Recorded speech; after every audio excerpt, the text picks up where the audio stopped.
Hello there, it's Gabby here from Confidence After Cancer, and I hope this finds you well. In this week's podcast, I've got a subject I've been really interested in for a long time, EFT, or Emotional Freedom Technique. You may have heard of this, or it may be new to you. It's also known as tapping, and sometimes it looks a little bit crazy because it's just like tapping on meridian points. So it's working with energies in the same way, Tai Chi or Reiki or so many healing modalities work with energy levels. I've also got for you a very interesting guest, Tania A Prince. She is an expert in EFT. We're going to meet Tania in a minute. Before we do, I am going to tell you a little bit about her background and why she is the best person for me to speak to about this today. So Tania A Prince is EFT founding master. She's an EFT international accredited certified master trainer of trainers and developer of mindfulness-based inner repatterning. She's an internationally recognized NLP trainer. She's also an EFT founding master, one of less than 29 in the world. And she's the developer of mindfulness-based inner repatterning. She has extensive experience of using both NLP, EFT, and mindfulness-based inner repatterning with clients and has worked on a vast range of issues. Tania runs NLP courses. She also runs EFT practitioner, advanced practitioner, and mindfulness-based inner repatterning practitioner courses from the UK. Also, as well, she does this internationally online. Her courses are renowned for their depth and fun. She has extensive experience training people in EFT, having one of the longest established EFT training schools in the world with over 23 years of experience. Tania is a leading innovator in energy psychology, having developed both mindfulness-based inner repatterning and deep state repatterning. She works internationally with clients throughout the globe and throughout the UK via the phone and internet. Her work has been featured on TV and radio shows both in the UK and abroad. She regularly presents at major international EFT and NLP conferences, as well as having been a speaker at the TAT conference. I'm going to find out about what all these acronyms mean. She's also the author of the Cutting Edge EFT book, EFT and Beyond. So she's obviously, a founder member of bringing EFT or Emotional Freedom Technique to the UK. And it's not been around that long, so it's quite a new thing to a lot of people, but it is a tool and a technique that a lot of coaches and healers that I know use as part of their toolkit to work with people, because it can be used to really change a state or change the way that you feel in literally just a few seconds sometimes, or just a few minutes. It's a way, it's a tool that can be used for overcoming phobias, but also a lot of what we talk about on the Confidence After Cancer podcast is about your state of mind. And it can be confidence, it can be living in fear, it can be a whole range of things, but these are all states of mind. An EFT or Emotional Freedom Technique is a very simple tool that anyone can learn. You can follow along with Tania on her website. She's got some great demonstrations of how you can change the way you think about something.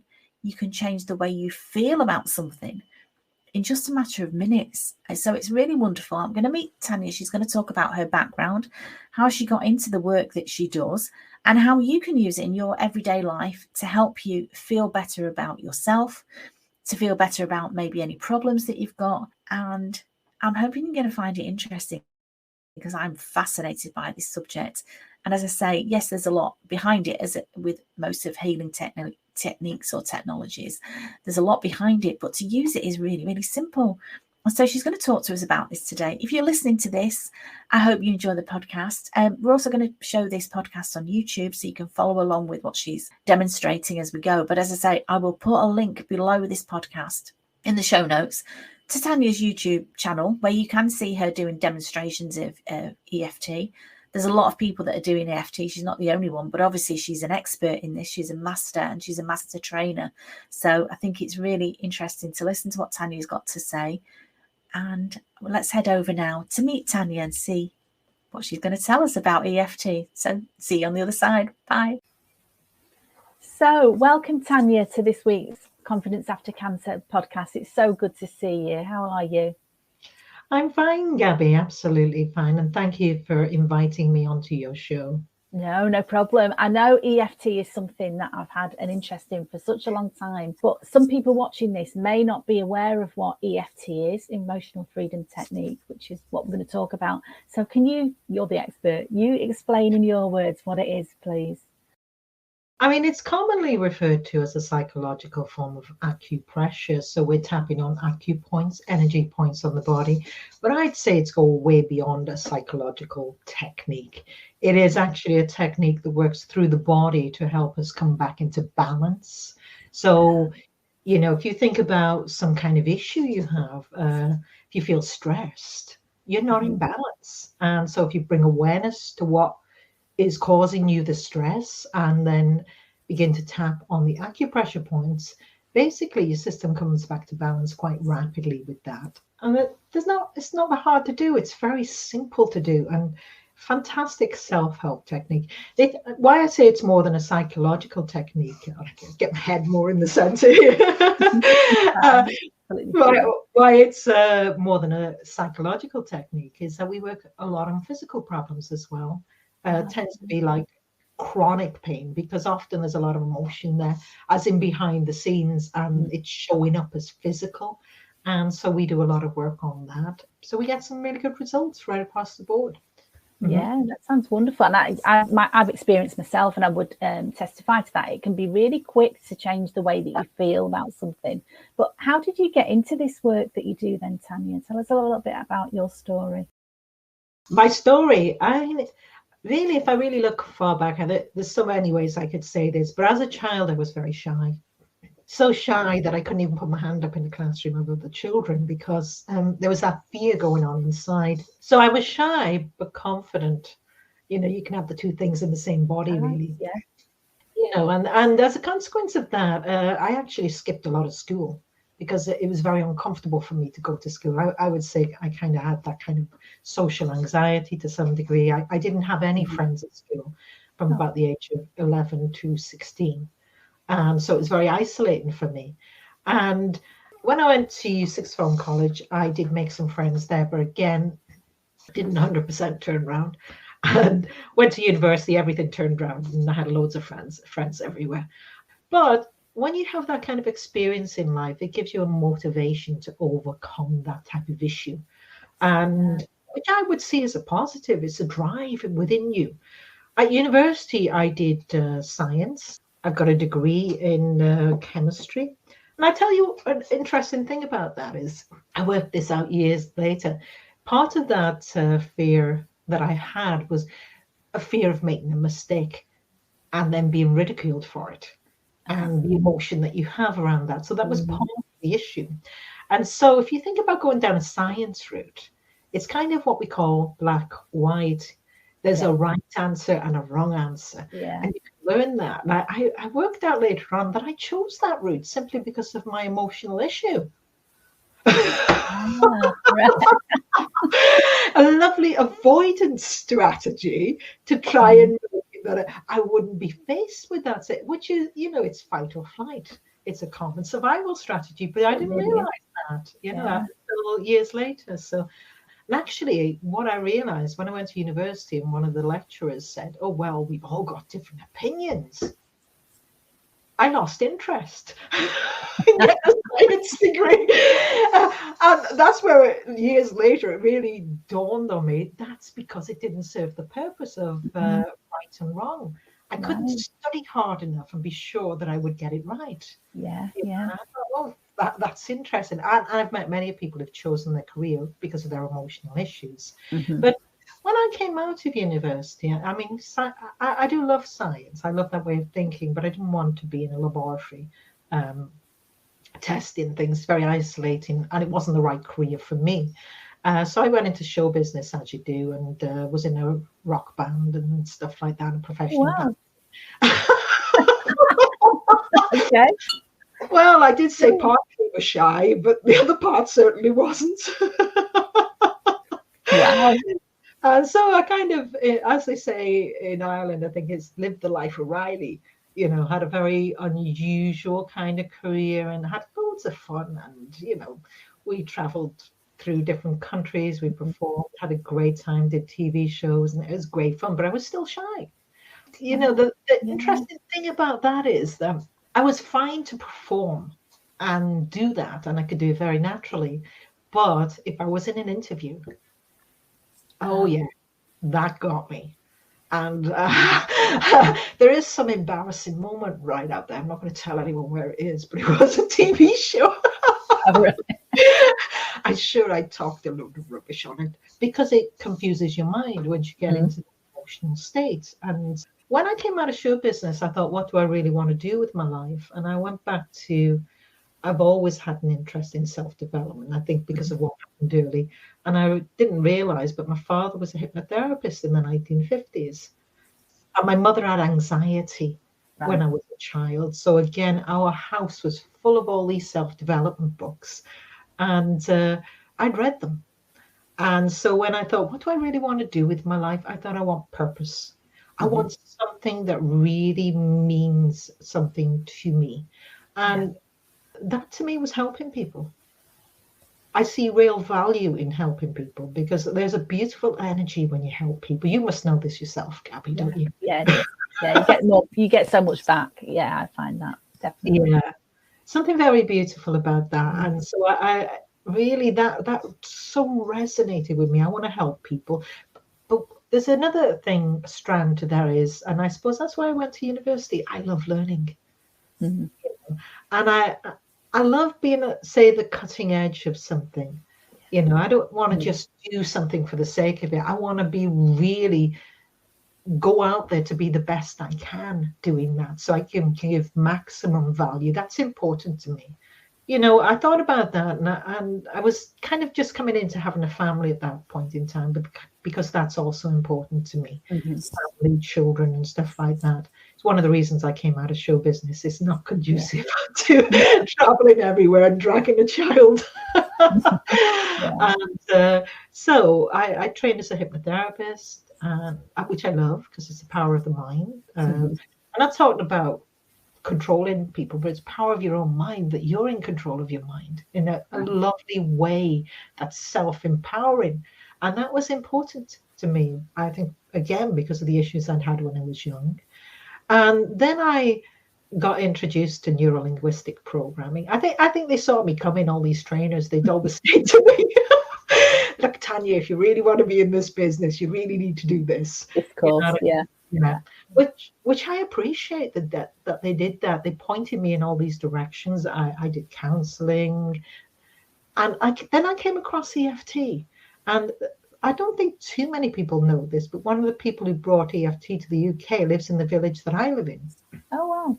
Okay. A lady called Chrissy Hardestry. And now she was never a person who sought fame. She was just a person who really did work in a really good way behind the scenes and helped bring it to the UK and formed one of the first organizations. And when she was doing that, she actually got in touch with Gary Craig, the man who developed the technique. She phoned him up. So then, well, I think you can still phone him up anyway. So she phoned him up, and because he was selling tapes, because it was so early days, this. And she was thinking about buying them because she was a hypnotherapist, and she was thinking, should I buy them? Should I not? Everyone's talking about this on the internet because very early days of the internet. Yeah. Right. And she spoke with him, and she decides to buy them, these little tapes, so that she can use it. And she says to me, can I practice on you? Which I said, yeah. I mean, and she helped bring it to the UK. And, so I became aware of EFT from the quite early days. But I was also very much in NLP at the time, because neuro-linguistic programming, again, is about how the mind works, and about being in control. I say control, but that almost sounds like coercive, doesn't it? But being in control in an empowered way for yourself. That's what I would say. Not letting the environment control you. You are beautifully in a place of control within yourself. That I think that's a lovely thing to look to be. We can't always be it, but but yeah, I was aware of EFT from quite the early days, and I was hearing about all these results, and I trained in it. And I was one of the first people from Europe, joined with a group of people who went over to Gary Craig's house in America, which was an adventure in and of itself. He very graciously invited us to his home, and he put on a training course for us. And I remember going in his house, and he lives in a very beautiful place, and having to lift the sofa, to create the space so we could sit.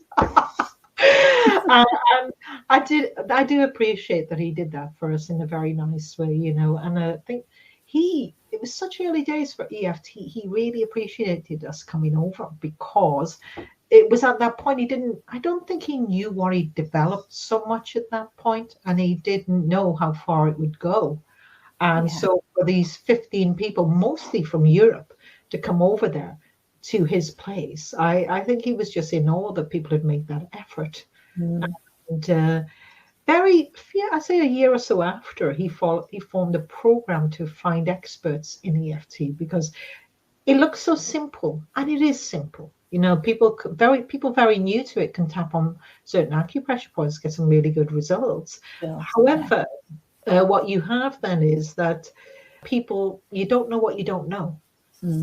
And that's an interesting thing. So they thought they knew EFT, but there is much more to that. And us as humans, there's also much more to us, isn't there, really? We can have layers and levels and things going on, and blocks and sabotage, all of those kind of things.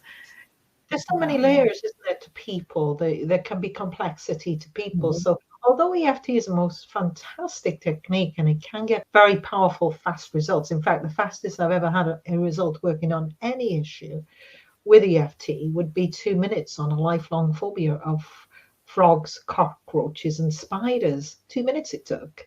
Yeah, lifelong. And I know that stayed with the person, because I followed through with that, and I followed up for weeks afterwards, and that result stayed for 2 minutes. Yeah. So it can get very fast results, and often quite simple. But sometimes people have got issues that are a little bit more complex. And that's where the knowledge and the skills and the training come in, really, because then you've got to be able to work at that level. Back to your question, how did I get in there? It was a personal journey. Yeah. And I think sometimes I get so excited by all of this. Yeah. It's a personal journey, in part for myself, but also it's a journey that I just love to be in, helping people. And, I train a lot of therapists, and I think so I've been training therapists and people who just want to know EFT for 23 years. Wow. You trained a lot of people then, because I know there's a lot of coaches that I know that I've worked with, or that are in, same social circles, and they use EFT as part of their toolkit. So they're not particularly just EFT people. They do a wide range, like you said, NLP, it's hypnotherapy. It might be, when they feel it appropriate with a client or with somebody that they're working with, they can draw on the EFT and say, either I'll do the EFT with you, or I can teach you to do it yourself, because it is so quick. The results that are just amazing, aren't they? Absolutely. And like you just said, there are a lot of people from the coaching profession come in because, emotions can come up, or blocks can come up. And blocks basically are unconscious programs that we run. We can be frightened of something, but want to get it as well, can't we? And you really, when you're looking for change to occur within a person, you need to change at an unconscious level. Very difficult just to use willpower to push yourself forward, because you're fighting the unconscious blocks. And EFT is a great technique for doing that, for clearing stuff like that. But it's also a great technique for managing emotion in the moment. If you're a therapist and working in the therapy field, or if you're just a person in general life, if a big emotion comes up, I mean, one of the best tools you can have is EFT. You can tap on some acupressure points, and often it will bring you back to balance, but it will have shifted something within you. So it's not bringing you back to balance, and that problem lives to fight you another day. Yeah. You're not suppressing it. You're actually dealing with it. Wonderful. That's a big difference, isn't it? EFT works by tuning into a problem and then tapping and rebalancing the system. Now, once you have an emotion come up, generally you're quite well tuned in, aren't you? It's it's difficult to pull your mind away from quite an intense emotion. So you tap at that point. You don't have to do too much more than that, other than tap on a variety of points, a set number of points. And often it just brings you to balance, and often it will shift something at a deeper level within you, So EFT is kind of an essential tool for people who work in the therapy field. I would say it is, at least. And I have people from all areas who come in and want to learn this. Yeah, definitely. Yeah, I can see how that. And you just made me think then when he said about programming, because I know a lady who's a coach who used to be a computer programmer, and she says, "Well, I used to program computers, and now I program people." And it's just what you've talked about. It's those programs we're running that we're don't even know that we're running, and it could be experiences, all our life history that have brought us to the place we are now. And we are running those subconscious programs. And that's great if those programs are serving you and making you happy and you've got a happy, fulfilled life. But most of us have got issues that we still would like to deal with or like to resolve, or things we'd like to work on. So, and I'm like you, I'm a lifelong learner. I like to learn things. I don't want to think, one day I'll know it all and I won't have to read a book anymore. I want to keep learning. I want to stay interested in life. So I just love what you've just been talking about. It's amazing. Yeah, and to your point, when I made the decision to come into the therapy field or self-development field, it goes right to what you said. I love learning, and I wanted to study so I could keep studying and learning and continue with that, which I do. I do a tremendous amount of study. I actually, because I am self-employed and run a business, and I have run for many years, I get up early in the morning and I go and study more, because I want to really be, I want to know everything. I think it's very important as a person in my field that you understand how trauma impacts us as well, and how trauma can be connected to disease and illness and stuff like that. And therefore, how can you help yourself? How can you bring yourself back to balance and stuff like that? So all very important stuff. Very interesting. I was talking to a lady called Karen yesterday in the States, and she works with cancer survivors. And she was saying there was a study that said, I think 82%, it was 82% of cancer patients were suffering with PTSD, because the diagnosis itself is a traumatic event. And then if you've had surgery and chemotherapy and just life after cancer, a lot of cancer patients are dealing with trauma. And they might not even recognize it as that. Some people are so quick or very keen to jump back to their old life after they finish treatment. And that's fine, absolutely fine. If that works for them, there's no judgment here. But so many people that I work with struggle with that because they're different and they've been through this experience, and they may not have got the tools and techniques and the strategies to help them move forward. And that's what I like to help them with. And I know EFT could be such a major tool for that. I really do.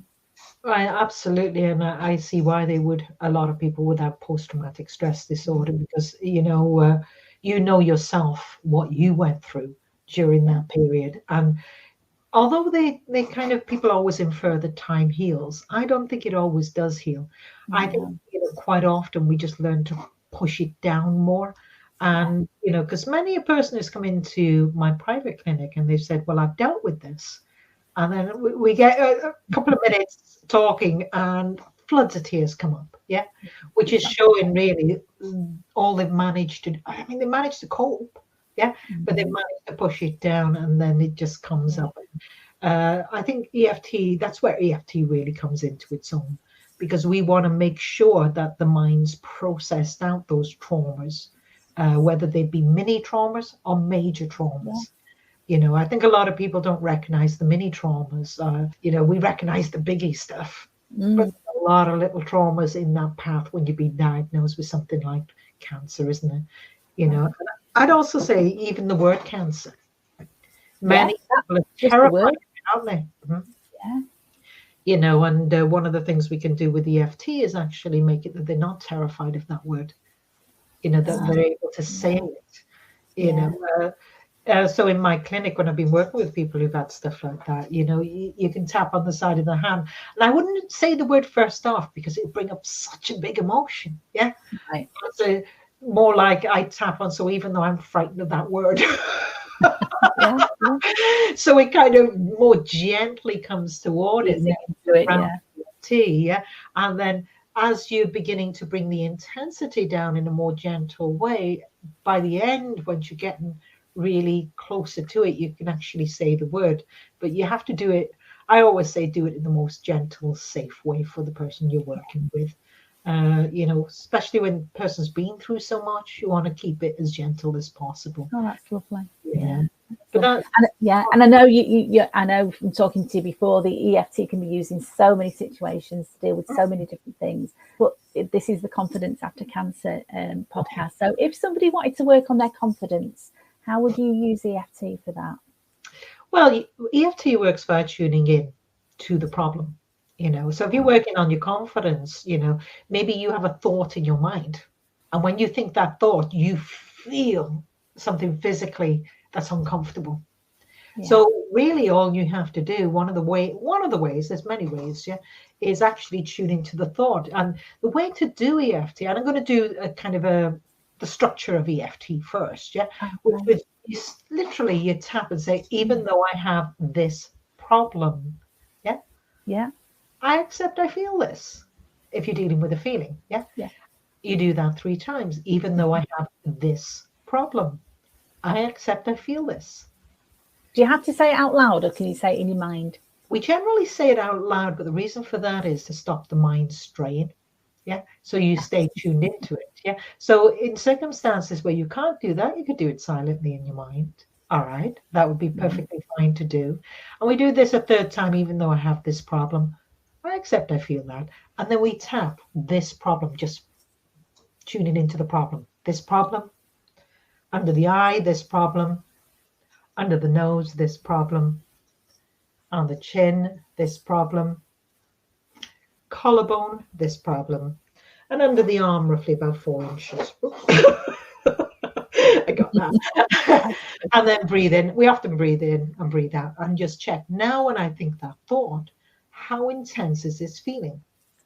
In fact, before you do that round, it's often worthwhile to set up a way to monitor your feedback. So you think the thought, notice the feeling. I think, oh, how bad is that feeling? 0 to 10 right now. 10 is the worst it's ever been. What is it right now? Oh, it's a 6. You do that round of EFT, and then you go, all right, now when I think that precise thought, how intense is the feeling?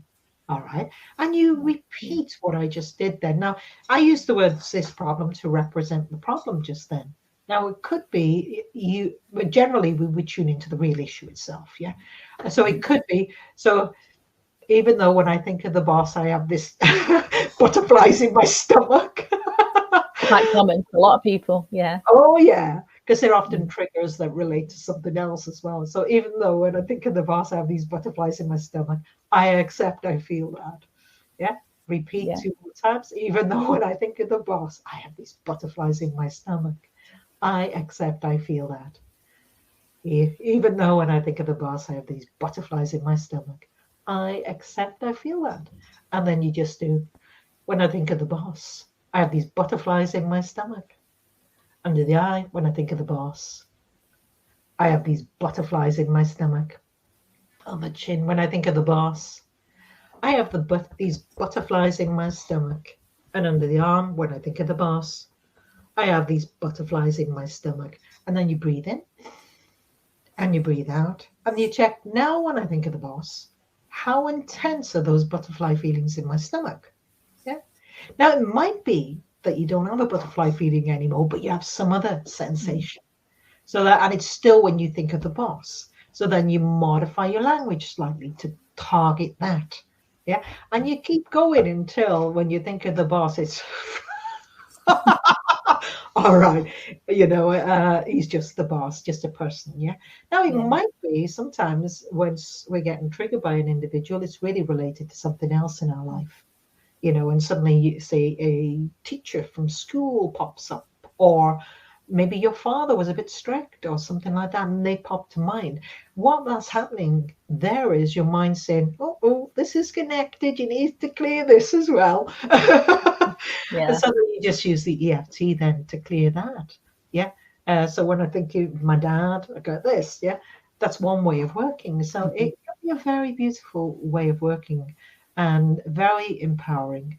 And what I would say it does is it's, in a way, processes out the past and allows us to be more present in this moment and live a more rich life. Yeah. It's also great for just stress in general, confidence. If you can work physically through the body. Say, I don't know, Gabby, if you were to scan, because I mean, you're working person. You're sat in that.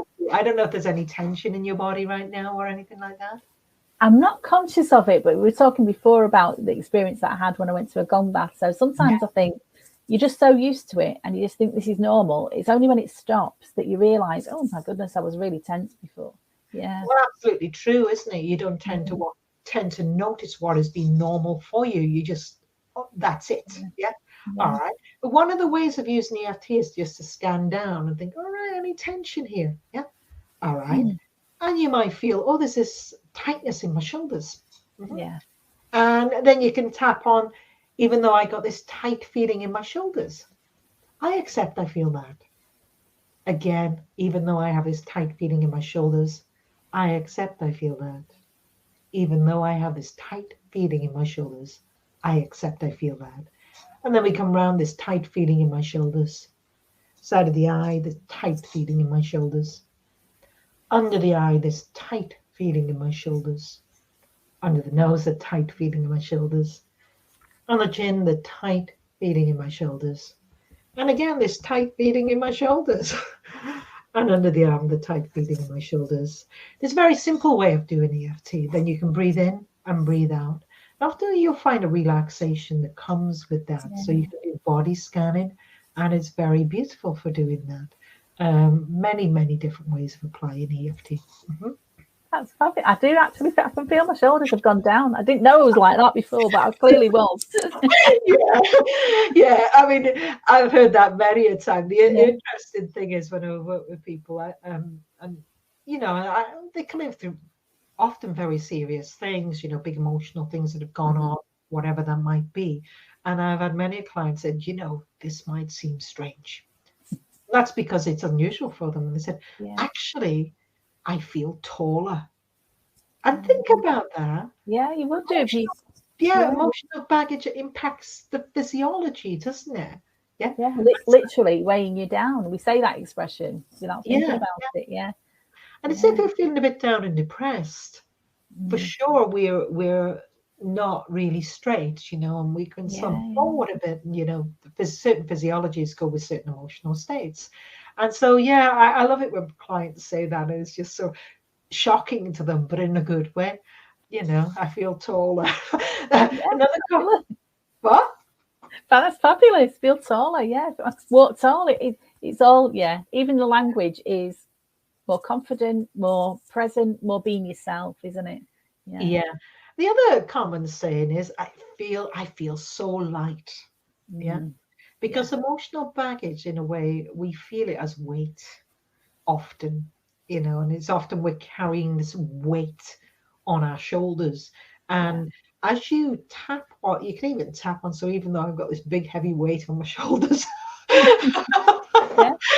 and, these things can shift in such a beautiful way. And, I've seen some pretty amazing results. But confidence, I think, is an essential tool for confidence. So much you can do. And I think, on a day-to-day basis, you might have certain thoughts, person might have certain thoughts that trigger this kind of uncomfortable feeling. You can target those uncomfortable thoughts. Yeah. And, there's so much you can do with it. And I've only just touched on the edge of a few ways of using EFT. There are many ways of applying EFT. Absolutely. Love it. I love the work that you do. And my last question for you today is going to be, if people want to know more, how can they find out more about working with you or about the work that you do? I've been looking on your YouTube channel, and that's great for people to just follow along. If they're not quite sure what's this all about, they can follow along some of the demonstrations you've got on there. But how can people best get in touch with you, Tania, if they want to know more? Well, they can go to my website, which is www.tania, Tania, and another A, Prince, PRINCE.com. Yeah. And on there, you'll find a lot of the training courses that I run, because I train Ah, people in these techniques. of I course. train them to be able to use this in their everyday life. Or if Mhm. they want to be a therapist, I train that as well. So that's a great place to find out information about me. And I spoke to you earlier on about the fact we're very shortly setting up a retreat in Spain. Oh, now Um, you're talking. You're oh, talking yeah, my language. Yeah. I know, because I think once you're looking for development and change, Mm, sometimes it's really good to have that space to do it in. So normal life is not rushing around you. So you've just got that time, that stillness, and you can yeah. focus on you in that Love beautiful that. way. So, that's a self-development Mhm. retreat. And I'm really looking forward to that, because I love doing that kind of work. And I think it's such a beautiful location as well, being in rural Spain. And I told you earlier on the actual place that we're running it from with my colleague, Oh, uh, yeah. Lucia. Yeah. about Beautiful two couple. doors. 2 doors away from that, because it's a nice big place, multi levels. 2 doors away from that lives a horse. Of course. Yeah.